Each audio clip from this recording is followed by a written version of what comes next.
Hey everybody, welcome to Strength Coach TV. I'm Anthony Reno. This is the show where we take you inside some of the country's best gyms, give you a tour, then we sit down with the owners and we talk a little bit of shop. Brought to you by Marigold Foods and Marigold Bars. Couldn't do it without them. They allow me to go to places like LA and film some extra episodes for you guys, like I just did. I got back and I shot 6 episodes out there in August. So this is one of them. But Marigold Bars, I have one every day. I'm telling you, these bars are good. Low sugar, no preservatives, non-GMO, gluten-free, grass-fed, whey protein. I mean, you can't beat these bars. Also a great bar to recommend to your clients as well. You can get $10 off your first order if you go to marigoldbars.com, put in Strength Coach 10. You get $10 off your first order. All right, today we're in LA. We were in LA last time. We're still in LA, and we are heading a little bit west over to the Westwood area, West Hollywood area, past West Hollywood, Century City. It gets confusing out there. They got all these little sections. We're going to Sirens and Titans Fitness. Jacques DeVore. I had Jacques on the podcast as well. Super smart guy. One of the takeaways with Jacques is the attention to detail, the care, the care he puts in to everybody's program, which is you're going to see. He's got some really unique ideas. He comes from a financial background originally, and also he's been doing this for a long time. He's worked with a lot of endurance athletes as well. I can't say enough good things about Jacques. It's just so much fun getting to sit down and talk to him, talk and shop with him. I think you'll really like Sirens and Titans Fitness. But before we go there, remember Results Fitness, my partner on the podcast for a long time. They have Results Fitness University, Alan and Rachel Cosgrove. We got a special episode coming up with Elias Scar just on sales. It's coming up soon. But you can get their book, 55 Fitness Business Strategies for Success, if you text Results Fitness to 444-999. It's a great book, 55 Fitness Business Strategies for Success. Whether you own a gym already or you're thinking about it, if you're thinking about it, this is a must have. So text 444-999, the word Results Fitness. They'll send you a book. All right, let's head out to LA to Jacques DeVore at Sirens and Titans Fitness. All right, we are in LA in Westwood. We're at Sirens and Titans Fitness with Jacques DeVore. Jacques, thanks for doing this. Great to see you. Really appreciate Fantastic. it. Jacques, no problem. Thanks for having me. Absolutely. On the Strength Coach podcast as well. Works with a lot of cyclists, endurance athletes. Wrote a great book. Thank you. So I knew when I was coming out to LA, I wanted to connect and see this beautiful facility. So Jacques, how long have you been in this location in Westwood? Almost 5 years. In December, it'll be 5 years. Okay, yeah. Cool. And then did it become Sirens and Titans 5 years ago, or have you been? The genesis was Titan Sports Performance in Santa Barbara. Okay. We started that about 18 years ago. Okay. Wow. And then I had this idea of a bigger concept, so I decided, okay, let's come to LA, because I was still living here and then living in Santa Barbara and going back and forth and doing both. Yeah. So I had 2 coaches that wanted to take the Santa Barbara Center over, so they did that, and now they're running it. So okay. it's still there, almost 20 years. Oh wow, excellent. Yeah. Now it doesn't look this big from the outside. I kind of figured, and you're coming on the street, and you're like, okay, good, probably a little decent 2,000 square feet. How many square feet is this? It's almost 7,000 square feet. It's pretty big. Yeah. What about usable? Because there's a lot going on here. So. Yeah, there is some wasted space. Okay. There is a little. The lobby's probably bigger than I would have liked, but I was able to negotiate a lease because if you notice, there's no windows back here. Yeah. So this space was more warehouse, and so I had to pay a little more for the space in front, which is where the window is. Yeah. And it's a little L-shaped. So I would love to be more square-shaped so then I could have more turf area and these kinds of things. Yeah. But it was a great deal, and it's hard to find space in LA that's zoned for fitness. Really? Oh yeah. Okay. Because of parking. Oh, yeah. So it becomes an issue, and all the other businesses, if you have, 5, 6, 800, 1,000 people going to a gym, all the parking is sucked up. Yeah. So you can't easily find zoning for gyms. Yeah. It's hard. This is zoned. This is actually in the 60s was one of Jack LaLanne's first centers. This space Get out right of here. Yeah, yeah. Oh, that's awesome. Yeah, Great it's kind of history. crazy. Yeah, a lot of history. It's a great neighborhood. So let's talk about the demographic. Who's coming into this gym?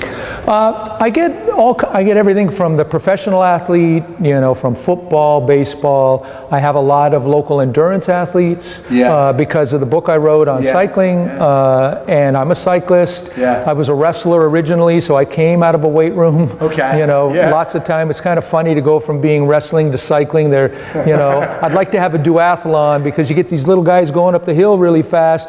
And then I'd like to put them in the octagon afterwards. Okay, so you can beat me up the hill. Let's see what you can do now. Yes. So I have a lot of professionals that put a lot of value on time because we're appointment only. So we're not an open gym. So right this minute, there's nobody in here. And there's parts of the day where we don't have anybody in here. Sure. So it's very intimate, very private. I say it's our little Cheers. Everybody knows everybody's name. There you go. Yeah. What about the type? You said, like you said, everybody's always working with a coach in here. There's never any open gym. So talk to us about the memberships that you do have. Yeah, it's a monthly membership based on the number of times they come in. So if there's 1 day a week, it's X dollars per month, 2 days, 3 days, unlimited. But it is billed monthly. And then what they do is it automatically bills the next month, and so we set it up that way. Selling packages is really a lot of work, so we don't do that. Our clients typically come in 2 to 3 days a week. Every workout's written specifically. When we do the tour, you'll see some workouts on the board. So if somebody is a rower, somebody is a cyclist, somebody's a football player, somebody's a tennis player, we start with an evaluation. We go through all of the bells and whistles on figuring out where they are and the starting point. We develop a strategy, and then we're constantly progressing it. Cool. Yeah, and everybody, you'll get to see the boards in a minute. And I got a couple questions about that. What about, let's finish up with staff for this part. What kind of staff you got? I have, everybody is a CSCS, so everybody's a strength coach. They're all strength coaches. I have a great woman strength coach, which is nice because that's harder to find, although we're getting more and more of them, which is awesome. I have a competitive power lifter. I have a guy who is in a PhD program in biomedical engineering. And he's a strength coach as well. He just got published, which is awesome. And then me, so there's 4 of us. And what we do is 4 people per coach. So if we get a 5th person in the workout, I bring in a 2nd coach. And so if we had 8 people, we'd have 2 coaches. If we get more, typically we have at the max 6 to 7 in a group. What about front desk or back of the house type? What happens is I try, because we only have really 1 or 2 full-time coaches, so not everybody's full-time. So I train the coaches to do the front desk as well, because then they get more hours. I don't pay them at the same rate because I pay, but at least then in between their sessions, it's great for them. They're able to go and say, okay, great, I get a workout in, I can do my own workout, and then I can do some front desk work, and then I can go back to training. So it works out really well because I want to keep good help. Absolutely. All right, great. Well, let's get a tour. And let everybody see this beautiful place. Fantastic. Okay, here's where we come in. The front desk is there. She teaches Pilates right here. I have a DMS for massage for the clients. If you're not familiar, it's an unbelievable piece of massage equipment. Lounge here. Jacques, the decision to put this right in the front. Tell me about that. Was that did you decide? Why did you put that right in the front? I didn't. Oh, you didn't? No. What happened was I had. You put one of the questions is what's been the most difficult thing was my landlord. And so I had a really bad relationship. The reason why the front desk is there and the front door is there. Originally, the front door was here. That's why we put the front desk there. And then they never finished the facade. It looked like a grenade hit the front. No way. So for 2.5 years almost, I had to have litigation to get it all unwound. So this was going to be a workout area, and this is why I said earlier that we have some wasted space. Because this ramp took about 8 feet of space that wasn't, the ramp was supposed to be out here, and then everybody walked in, and this would have been one big room. But, so I had to just figure out how to use it. Okay. You know, sometimes you got to do that. That's what business is all about, just figuring out how to pivot, you know, from one thing to another. I'll be honest, I didn't really think like, wow, what's going on? I just thought, wow, this is beautiful. Because look at that. I mean, as we can see, this is beautiful. I mean, we actually have a fireplace. We've never lit it, but that fireplace works. Very cool. You know, merchandise, everything else. There's my book. That's Victoria over there. Say hi, Victoria. Hey, Victoria. We have a conference room in here. We do ultrasound body fat analysis with all our new clients.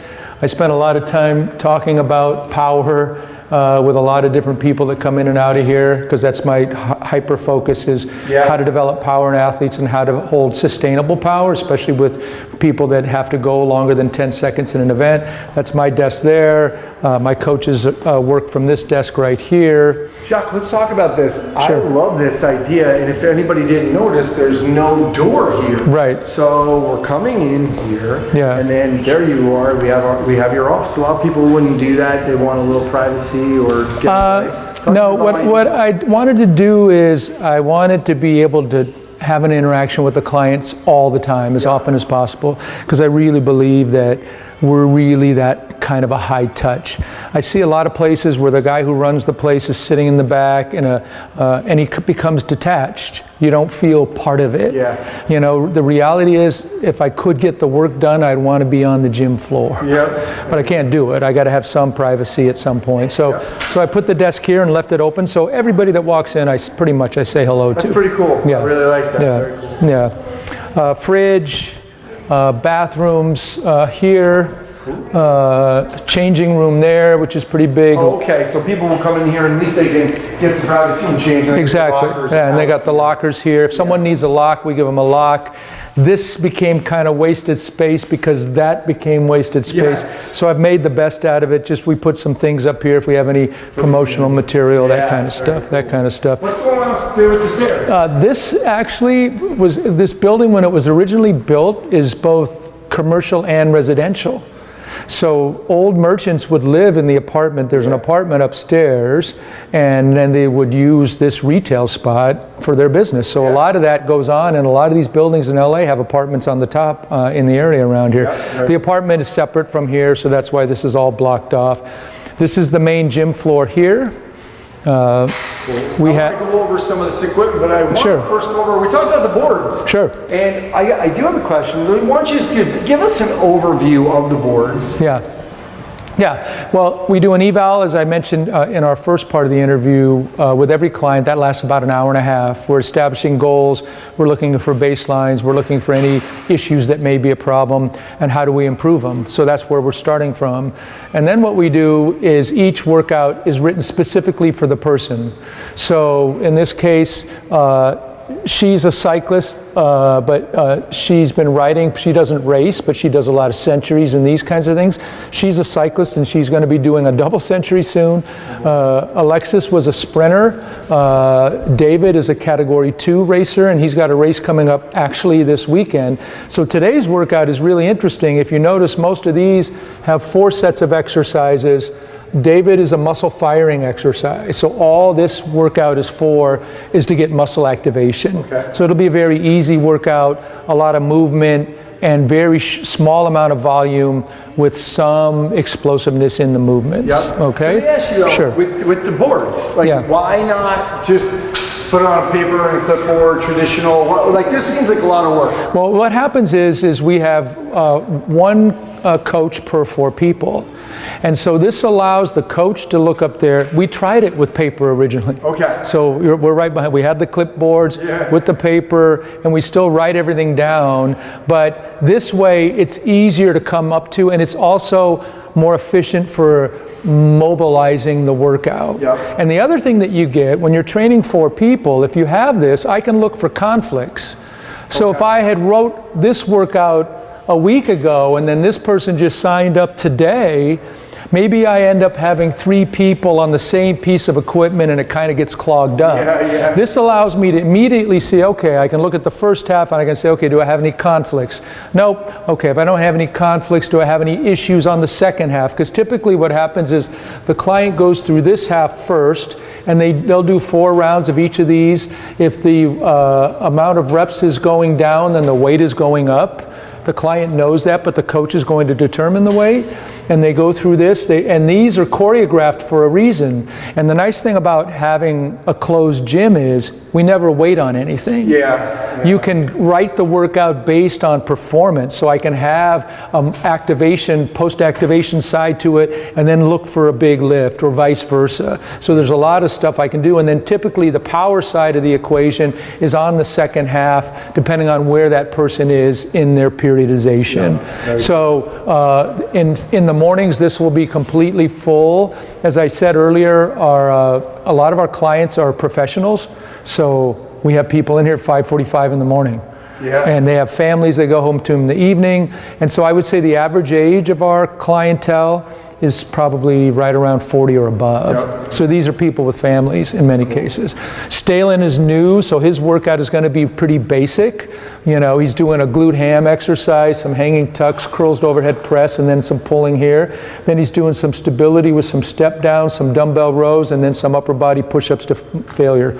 So it's going to be much different depending on the particular client. And anybody that follows you on social media knows you have a lot of, you know, it's funny, I'm going to say unique equipment, because still a lot of it isn't, you know, isn't mainstream, but this is getting popular.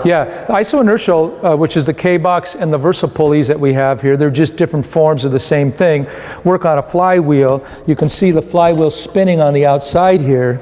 And so, you know, this particular flywheel I can change, but, and I have a K meter. So the harder I pull, it puts all the energy into the flywheel, and you have to produce power to break it. And so I'm all about figuring out how to develop greater amounts of power and how to measure it. Because that's how you can progress an athlete at a rapid rate. Or an individual. Because what you'll find is, the great thing about the isoinertial is it's accommodating. I can have a 60-year-old woman on this, and she'll just pull less, and she gets a great workout. And the other thing that what most people that are older don't do, high-speed muscle contractions, because they can't take the impact. So when you can do these kinds of things for them, it's a game changer for someone who's a senior citizen. So you come through here. We have towels for everybody. We give water. I don't charge for water. We have a shuttle MVP. We have 2 of them. This one has the ability to do upper body as well. It's kind of like a Pilates reformer. So we can do a lot of upper body work with it. We have over here a traditional squat rack. We do some Olympic lifting on this platform. Another MVP over there. With cyclists, it's kind of funny because I don't like a double leg press that much. But I use that all, and it's rigged up with that handle on the bottom for single leg. For cyclists, it's incredible because it's a very quad dominant exercise, and so, but you just have to be able to cue it correctly. We have some pulling. I do have a power plate. I was able to obtain that. And so I brought it in here, and it's great for the senior population, anybody with arthritis. It works for a lot of slide boards. I got a slide board here and a slide board there. Traditional dumbbells and everything else. And then this is where we do all our dynamic warm-up. So the clients come in, you ask what happens. They walk in. We don't have a formal sign-in. So, because usually we'll have 5 or 6 people in here, you know, maybe 8, so we don't worry about, oh, do they have to check in? We know everybody. So it's like they're walking into their own gym. They come over here, they know exactly where they start. They start with a walking lunge and a rotation, and they do a lateral lunge. So we're looking for hip mobility and T-spine mobility. And then we go to a band, some band work where they're doing lateral bands and some cowboy walks. And then they do some skips, and then we bring them into the workout. So that's what we're doing. So this takes place all down this hall. I also do a lot of accelerations and decelerations in the hallway here. And then I have, because this is concrete, when we're not outside, I was looking for a sled that I could use that would work and that would fit my idea of measuring the power. So it's hard to measure friction on a sled, whether you're getting more or less. So with this, the wheels are rubber and it has an adjustment, so it can be really, really heavy in the push, and then the harder I push, the more resistance it gives me, or it can be really, really light. The weight is only to give the wheels traction, that's all. Okay, it's a little dark, so I wanted to get, Yeah. So this right here, this is going to, there's different, Yeah, there's different settings, there. So the force that's required is going to increase as the setting goes up, so the power's going up. Jacques, how much does that cost? It's about $1,800, I think, so it's not inexpensive. Yeah. But any reason why, have you thought about possibly turfing the floor? Yeah, I did, and I may do it. The problem is I may, at some point, my lease comes up at the end of the year and I'm renegotiating. So I'm waiting to see what happens before I turf it. You're 100% right. Cool. This is one of my favorite rooms, only because I love the VersaClimber. I'm actually proud. I set the mile record on the VersaClimber. Oh, did you really? Yeah, they had an unofficial world record at 23:13. Wow, very cool. That I set. And then we have this Hall of Fame. If you ever want a great workout, you do the traditional Tabata, 20 on, 10 off for 4 minutes. And if you can complete over 600 feet, we put you in the 600 club, 700 to 800, and 900. And at this point in time, I have the highest number of feet on that. So I'm kind of proud of that. So I love the VersaClimber. I've been using it for years. It's an unbelievable piece of equipment because there's no impact. You're getting time and distance, so you're really indirectly measuring power. And then we also have Sure. Just so we can see, I want to show everybody this room. This is so unique. So this is with the regular lighting on. These are sets of 3 VersaClimbers. Right. 5 of them. Yeah. Incredible. So you're having classes just on the VersaClimber. Exactly. We had a class this morning, and what it is, they're coached. I really wanted to have a group cardio class that was coached. Yeah. So we're calculating pacing. We're looking at how to get someone to go faster, not just to exercise, but help them identify which interval in the group is the best one to target to get the overloads. We're trying to get overloads. That's what we're trying to do. So we're very specific about the coaching in here. We also have another class that we call the lean body cardio class, and it incorporates the isoinertial. So these are smaller versions that VersaPulley makes of isoinertial. And what we do is the way they work, so you get a better idea of it. You can see a flywheel here, and what happens is the harder I pull, the harder the flywheel pulls back, and then it records the output. Once again, as I said, the one common thread that runs through the way we train is we're really all about the data in terms of how are you producing the power, and then how are our workouts translating into an improvement in power. So what's really interesting about this is you see a lot of the science really coming out, because what we'll do in this is we may have someone doing a squat row like this, where they're dropping in, driving hips, dropping in, driving hips, dropping in, driving hips, and then they jump up on the climber. So they're getting the activation here, and then they're getting a big overload on the climber. And so this is more of a metabolic conditioning workout when we combine the two. So this is I think that you're going to see group workouts with these at some point in time. Very cool. Because people are trying to figure out how to innovate. But the real problem is like Metcon workouts are great for what they should be used. But I saw some article one time, a guy called them cross-shitty workouts. He said, they're not hard enough to get an overload, but they just beat the hell out of you, so you're tired all the time. And that's what we see a lot of, and what we're trying to do in our workouts is not do that. So we're focused on the output, and we're saying, okay, what kind of output are you getting? And then we record it on the board so the athlete knows.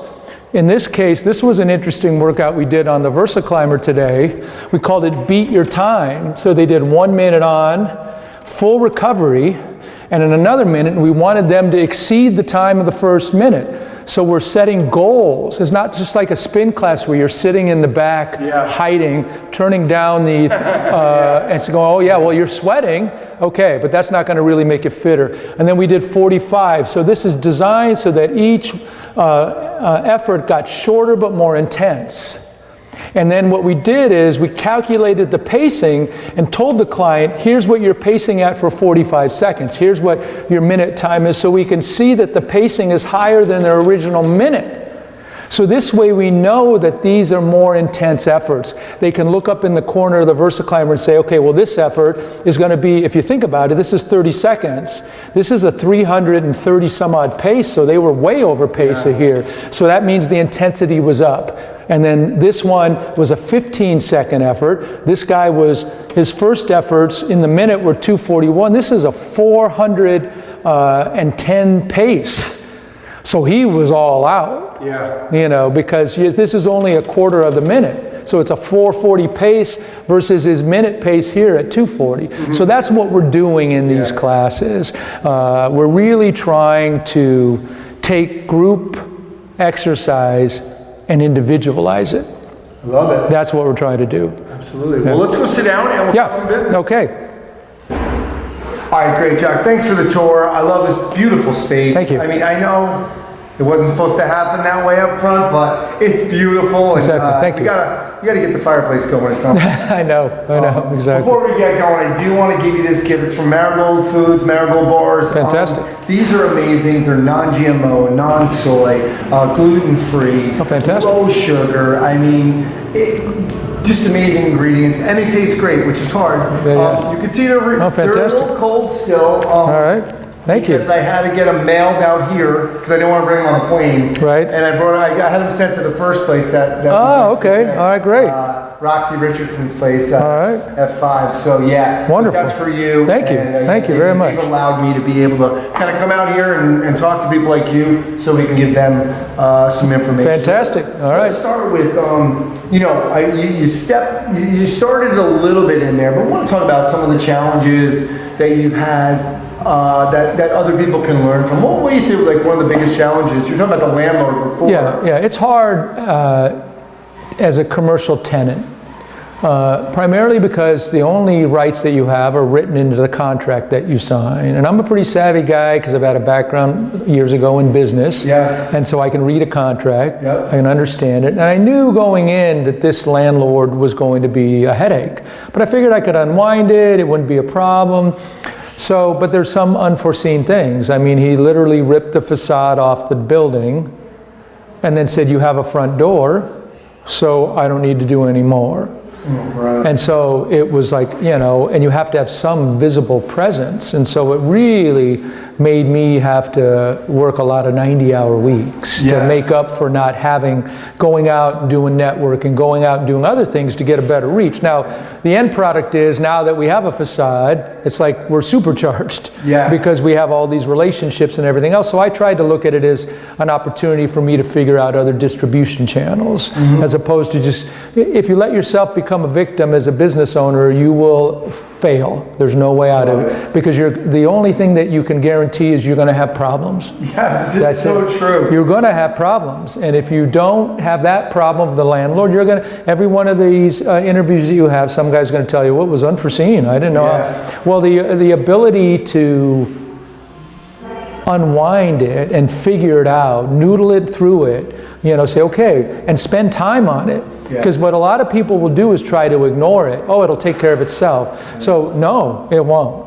And you'll be out of business. So that was one of the unforeseen things that I had to deal with. It's interesting you say that, because when I was in the bar business, I was opening bars for people. And it took about 3 bars to realize, like, relax. There's going to be a million problems. The ice machine is going to go out on a Friday night at 12 o'clock. So just get to know the guy next door so you can get ice from them. But you're so right. There's going to be something. Relax. You're going to have to deal with problems. But have multiple avenues to solve the problem and get ahead of it. So you know that a problem's coming, but you may not know what it is. So that means you say, well, I'm already doing this. No, then double it up. Figure something else out, because that may become a problem someday. And if you're not always looking for plan B, you're going to have a problem. Absolutely. Let's go to the name and Sure. what happened here. Yeah. Well, you know, you saw the Pilates in the front window. Right. Sirens and Titans. I might not know what that is right away. Right. I go by, I see a Pilates Right. reformer in the window. Has that created any like, oh, I thought this was a Pilates studio or? You want to hear a funny story is one of my clients was going out and there was a bunch of little old ladies walking by and the lady looks in, she goes, I know that's a front. They're laundering money in there. No way. That's what she said. Because they don't see anybody. Yeah. Because you can't see.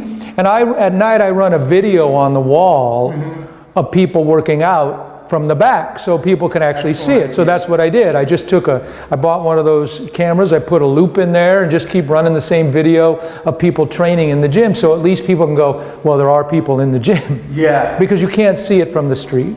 Yeah. I think that for us, it hurt us in the beginning, but my business is going to be driven by existing clients. And I think that's the case in this industry overall, because none of us, if you're a small gym, have a marketing budget that can compete with an Equinox or a Life Fitness or a 24-hour or a much bigger name. So the only way you're going to do it, I drive all of my marketing through my clients. Yeah. So if I'm going to do something, I've tried stuff. You want to be open-minded. And I tried some SEO stuff. I tried some other stuff. The best bang for the buck is improving the program back there by hiring really good people, figuring out what kind of equipment I can improve on, how can I improve the design of the program, how can I improve what we do in the eval. We were talking earlier about how can I get better buy-in, how can I get them to talk about us to their existing clients.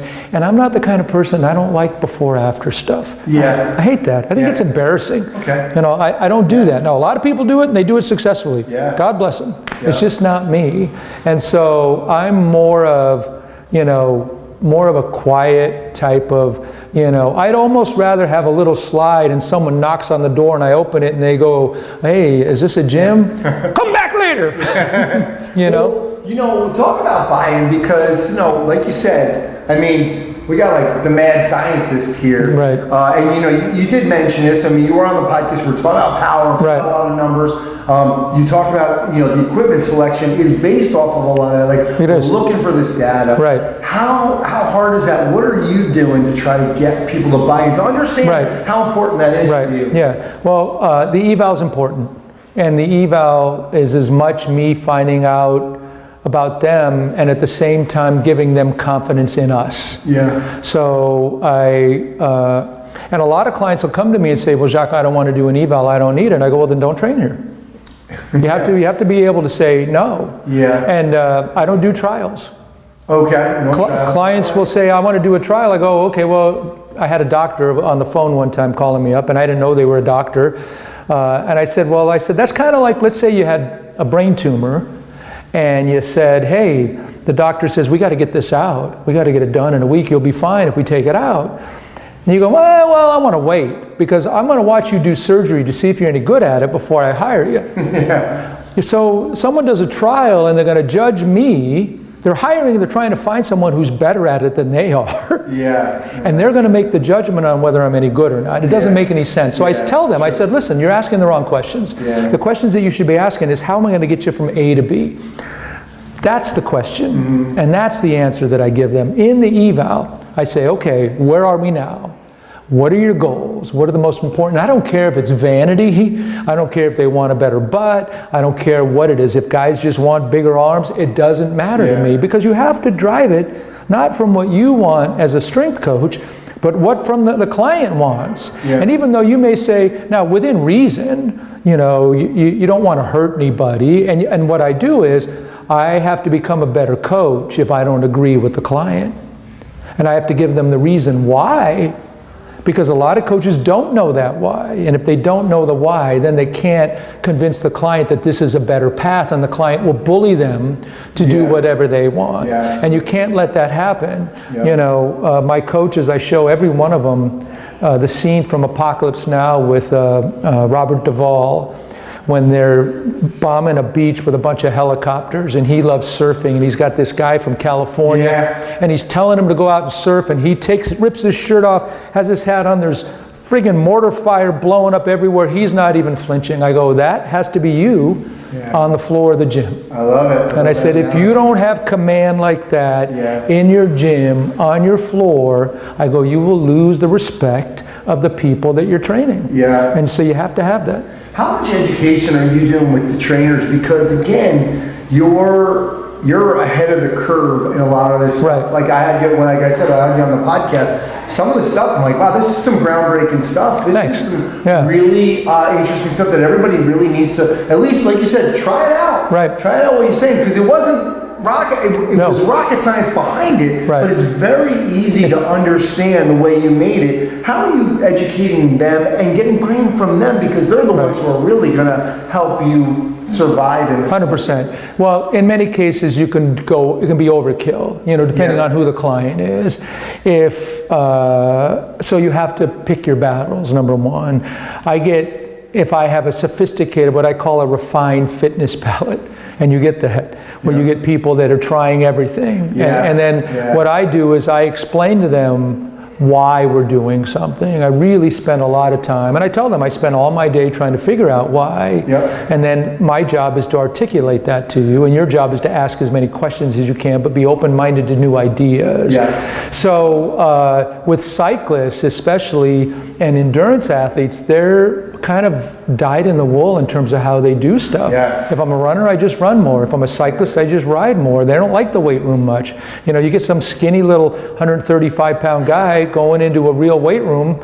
Everybody else is grunting and groaning, and they're 200 some odd pounds. He's the outlier. So the way I get it is I spend every one of my coaches' shadows. I have a hiring process where, and I know sometimes I miss good people, because they'll come in and they'll interview, and I said, you're going to have to shadow on your time. Now I get it. If you don't want to do it, then fine. But I said, look at my blog. That's not one of the reasons why I write the blog. And I said, look at what we're doing here. You can come in here, watch and if you don't think you can learn anything, then you shouldn't be here anyway. And that's how and then so I try, and then they usually end up, and I go, if you're really a great coach, you won't have to shadow long. And then you got a job. There you go. So that's the way I do it. And then I'm constantly educating them. I try to really spend time with them, explaining why. We have an internship program, so some of the coaches will come through the internship program, and I love it better. In all honesty, people that are just new to the business are much more open-minded. They're willing to make the investment into themselves. And then another reason why I do the shadowing is because I learned a lesson early on, probably 17 years ago, where I was paying full boat to a coach.